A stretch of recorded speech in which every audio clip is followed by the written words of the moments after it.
आए नाम हमने उनका वीडियो से भी निकलवा दिया आप एडिटर से कह के। अगर किसी को शर्म आए या ना आए, लेकिन मुझे कम से कम शर्म आएगी कि मैं किसी जराइम पेशा बंदे का भी, किसी चोर चके का नाम भी अपनी वीडियो में लूँ, क्योंकि उनके बच्चों का, उनकी बीवी का, उनके बहनों भाइयों का, उनके ख़ानदान का इसमें कोई कसूर नहीं। रेप्यूट ख़राब होगी तो उनका भी, उनके लिए टेंशन बनेगी। हम किसी के बाप का नाम लेते हैं, भाई आपका बाप चोर है, वीडियो में उसका बाप चोर है, उसका बाप पैसे खा गया तो खाए, उसने फ्रॉड किया है।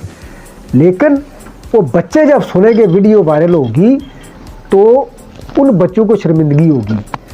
तो जिन साहब का मैंने नाम लिया था, डंके की चोट पर कानून के दायरे में रहकर उन दो लोगों के साथ अब मेरी जंग जारी रहेगी।